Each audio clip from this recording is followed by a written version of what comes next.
It started like any other evening until Amara suddenly disappeared without a trace. She was a young woman with a quiet life, but there was something about her, an air of mystery that followed her wherever she went. That night, everything changed. Amara often took long walks through the forest, finding peace in the solitude. But on this particular evening, the forest seemed different. The usual rustling of leaves had been replaced by an eerie silence, and the trees stood unnaturally still, as if the forest itself was holding its breath. As she ventured deeper into the woods, the temperature dropped sharply. An icy chill crept up her spine, and she wrapped her arms around herself for warmth. Then she heard it, a faint whisper.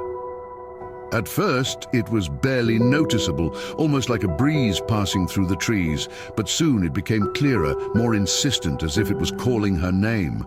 Amara stopped, her heart racing. She turned around, scanning the darkness, but saw nothing, yet the feeling of being watched was overwhelming. The whispering grew louder, echoing in her ears, though the source remained unseen. Her pulse quickened, and she began to walk faster, almost running, but the footsteps followed. Slow, deliberate, and they matched her pace perfectly. She felt trapped, as though the forest itself was conspiring to keep her from escaping.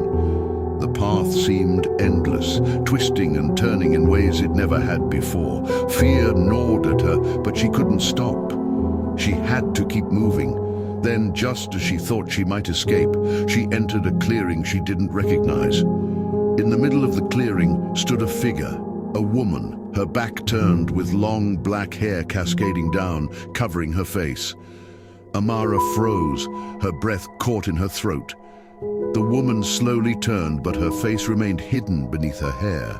Even though Amara couldn't see her eyes, she felt their cold gaze boring into her. The air around her grew heavy, and her limbs felt like lead.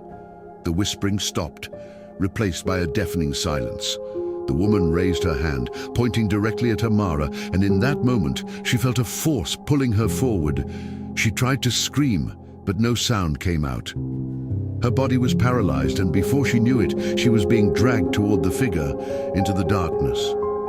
Days later, the search party found nothing. No trace of her except for her jacket, folded neatly on the forest floor, as if she had simply vanished into thin air.